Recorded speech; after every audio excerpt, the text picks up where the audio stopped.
Hello everyone, আজকের এই সুন্দর শাড়ি ড্রপিংয়ের স্টাইলটি শিখতে হলে কিন্তু অবশ্যই ভিডিওটি শেষ অবধি দেখতে হবে। তার আগে জানিয়ে রাখি, আমাদের next basic to advance bridal master class কিন্তু শুরু হতে চলেছে মার্চ থেকে। তাই স্ক্রিনে দেওয়া নাম্বারে কন্ট্যাক্ট করে কিন্তু সমস্ত ডিটেলস জেনে নিয়ে আমাদের নেক্সট ক্লাসে তোমরা জয়েন করতে পারো। এছাড়াও কিন্তু তোমরা অবশ্যই জানিও এই ড্রাপিং স্টাইলটা তোমাদের কেমন লাগলো। চলো তাহলে শুরু করা যাক। প্রথমে আমরা শাড়ি ড্রাপিং শুরু করব, কোমরের সাইড থেকে ড্রাপিং করাটা একদম শুরু করব। আমরা অনেকেই দেখে থাকি আমাদের মা কাকিমারা একদম ফ্রন্টে মিডিল পোর্শন থেকে ড্রাপিংটা শুরু করে থাকেন। তবে কাউকে পরানোর সময় যদি কোনো ক্লায়েন্টকে আমরা পরিয়ে থাকি বা নিজেরাও পরে থাকি, আমার মনে হয় কোমরের সাইড থেকে ড্রাপিং করাটাই বেশি বেটার হয়। অনেকের ক্ষেত্রে হাঁটাচলা করার সময় পা বেরিয়ে যাওয়ার একটা চান্সেস থাকতে পারে, তো সেক্ষেত্রে যাতে কোনো রকম কোনো প্রবলেম না হয় সেই জন্যে কোমরের সাইড থেকে ড্রাপিং শুরু করবে।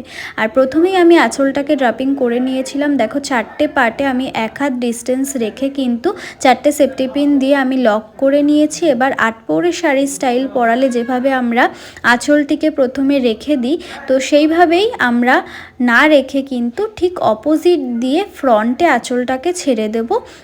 যেই হাইট তার পা অবধি কিন্তু আঁচলটা থাকবে। তবে বলে রাখি, যদি একটু হেলদি ফিগার হয় এর থেকে আরেকটু 1 হাত বেশি আঁচল ফ্রন্টের দিকে রাখতে হবে। আচ্ছা, এরপর আমরা এখানে হাঁটু অবধি এই ঝুলটা রেখে দেবো, যাতে আমরা যখন আঁচলটা ঘুরিয়ে নিয়ে আসবো কোনো রকম কোনো প্রবলেম না হয়। এবারে এক্সট্রা যে পার্টটা রয়েছে সেটাকে আমরা কুচি করব। তোমাদের যার যেভাবে সুবিধা হয় সেভাবে কিন্তু তোমরা কুচিটা করে নিতে পারো। আর আমার এইভাবে সুবিধা হয় বলে আমি এইভাবে কুচিটা করে নিই।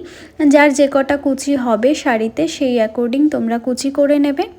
কুচি করতে করতে একটু শেয়ার করে রাখি, আমাদের যে বেসিক টু অ্যাডভান্স মেকআপ এবং হেয়ার স্টাইলিংয়ের ক্লাস শুরু হতে চলেছে, সেটিতে কিন্তু তোমরা অ্যাডভান্স হেয়ার স্টাইলিং, অ্যাডভান্স সমস্ত মেকআপ টেকনিক বেসিক থেকে শুরু করে পুরোটাই পেয়ে যাচ্ছ। তাছাড়াও তার সঙ্গে sari draping, dupatta draping class এবং কলকা ক্লাসও থাকছে। তাই অল ওভার ক্লাসটা তোমরা একই ক্লাসের মধ্যে পেয়ে যাচ্ছ। সঙ্গে প্র্যাকটিস ক্লাসের প্রোডাক্টও কিন্তু এখান থেকেই প্রোভাইড করা হচ্ছে। তাই আর কোনো রকম চিন্তাভাবনা না করে অবশ্যই কিন্তু তোমরা আমাদের ক্লাসে জয়েন করতে পারো। বাকি সমস্ত ডিটেলস স্ক্রিনে দেওয়া নাম্বারে যোগাযোগ করে অবশ্যই কন্ট্যাক্ট করো। একটু বলে রাখি নাম্বারটা 8240727064। এইভাবে দেখো, আমি যেভাবে দেখালাম শাড়ির বিভিন্ন মেজারমেন্ট, কোন দিকে কতটা আঁচল কতটা রাখতে হবে বা ঝুলের লেন্থটা সাইডের কতটা রাখতে হবে, এই অনুযায়ী যদি তোমরা শাড়ি ড্রাপিংটা করো তাহলে কিন্তু একেবারেই প্রথমেই পারফেক্টভাবে শাড়ি পরাতে হবে। এমন নয় যে পরাতে গিয়ে আবার খুলে পরাতে হচ্ছে, এমন কিন্তু কোনো চান্সেস হবে না। আর চলে আসি এই শাড়ি ড্রাপিংয়ের মেন পার্টে। যে ড্রাপিংটা করে নিয়েছিলাম আঁচলের, সেটাকে কিন্তু আমার এখানে খুলে নিয়ে উল্টে আবার এই প্লিটসগুলোকে একের পর এক যেভাবে আমি করছি সেইভাবে আস্তে ধীরে তোমরা একটু করবে। প্রথম যারা এই শাড়ি পরানোটা পরাবে মনে করছো, একটু এই পার্টটাতেই সব থেকে বেশি সমস্যা হয়। এটা একটু তোমরা বারবার প্র্যাকটিস করলে দেখবে একেবারেই তোমরা এই জিনিসটা করতে পারছো। এবারে আঁচলটাকে এখানে লক করে নেওয়ার পরে পেছনের পার্টগুলোকে আমরা পরপর আবার এইভাবে হাতের সাহায্যে যে প্লিটসগুলো আছে সেগুলোকে পারফেক্ট করে নেব।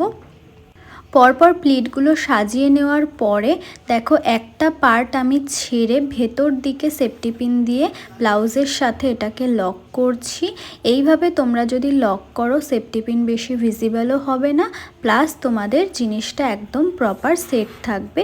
তো তোমরা দেখতেই পেলে কোথায় কোথায় আমি পিন আপগুলো করছি, খুব ভালো করে খেয়াল করো। আর যখন তোমরা শাড়ি পরাবে অবশ্যই এই বিষয়টা মাথায় রাখবে, কোনো জায়গার যেন পিন আপ মিস না হয়ে যায়, যাতে করে শাড়িটা প্রপারভাবে লক থাকে। এখানে দেখো, ফ্রন্টের আগে পার্টগুলোকে পার্ট বাই পার্ট আমি সাজিয়ে নেব। সাজিয়ে নেওয়ার পরে ফ্রন্টেও আমি একটা পার্ট তুলে নিয়ে ওপর থেকে সেখানে সেফটি পিন দিয়ে আমি লক করব। কাঁধের ওপরে তো আমি পিন দিয়েই নিয়েছিলাম। এরপরে এখানে যে সেটিংটা আমি পরপর প্লিটসগুলোকে করলাম সেটা যাতে প্রপার সেট থাকে সেই কারণে আমরা ওখানে সেফটি পিনটা দিয়ে নেওয়ার পরে বাকি আঁচলটাকে একদম টেনে নিয়ে কিন্তু ফ্রন্টে এইভাবে বার করে নেব। এখানে তোমরা হাতের সাহায্যেও কুচি করতে পারো, অথবা এইভাবে যে আমি টুইস্ট করছি এভাবেও টুইস্ট করে কিন্তু এখানের পার্টগুলো তোমরা ফেলতে পারো। এবার এখানে ফ্রন্টে আমরা মিডিলে এই পার্টটাকে আটকে দেব। আর আটকে দেওয়ার পরে একটা সেফটি পিনের সাহায্যে এখানটা কানেকশানটা সিকিওর করে নেব। তবে তোমরা জানো এখন একটা বিষয় যেটা ট্রেন্ডি, এখন ড্রাপিং গান বেরিয়েছে, সেটাও তোমরা ইউজ করতে পারো বা সেফটি পিনের সাহায্যে ওইভাবে লক করতে পারো। এরপর দেখো কোমরে কিছু লাগানো ছাড়াও কিন্তু শাড়ির স্টাইলটা যথেষ্ট ভালো লাগছে। আর এখানে যে পার্টটা আছে এটাকে ব্যাক সাইডে উল্টে দিয়ে এখানে সেফটি পিন দিয়ে লক করে নেব। তো তোমাদের যদি কোমর বিছে নাও থাকে তাও এই স্টাইলটা তোমরা পরতে পারবে, যথেষ্ট ভালো লাগছে। আর কোমর বিছে থাকলে স্টাইলটা আরও বেশি সুন্দর লাগে। তো যদি থাকে অবশ্যই তোমরা পরবে। যে কোনো শাড়ি ড্রাপিং একটু অন্যরকম যদি স্টাইল পরা হয়, তার সঙ্গে একটা কোমর বিছে পরা হলে শাড়ির স্টাইলটা আরও অনেক বেশি সুন্দর লাগে। তা ভিডিওটা তো দেখলে তোমরা, তোমাদের কেমন লাগলো এই স্টাইলটা, বা তোমরা শিখতে পারলে যদি কিছু, তাহলে অবশ্যই কিন্তু আমাকে কমেন্ট করে জানিও। আর আরও এরকম সুন্দর সুন্দর টিউটোরিয়াল পাওয়ার জন্য অবশ্যই কমেন্ট করো। আর নেক্সট তোমরা কিসের ওপরে টিউটোরিয়াল দেখতে চাইছো অবশ্যই কিন্তু আমাকে কমেন্ট করে জানাতে ভুলো না। আর ভালো লাগলে লাইক, কমেন্ট আর শেয়ার করে দিও। আজকের কমপ্লিট ফাইনাল লুক শাড়ি ড্রাপিংয়ের দেখতেই পাচ্ছ তোমরা। অবশ্যই তোমরা ট্রাই করো, ট্রাই করেও আমাকে জানিও, তোমরা ইনবক্সও করতে পারো। আর তোমরা যারা যারা মনে করছো আমাদের ক্লাসে জয়েন করবে, আগেই বলে দিয়েছিলাম যে আমাদের ক্লাস কিন্তু একেবারে বেসিক টু অ্যাডভান্স। যারা অলরেডি শিখেছো তারাও শিখতে পারো, যারা একদম বেসিক থেকে চাইছো তারাও শিখতে পারো।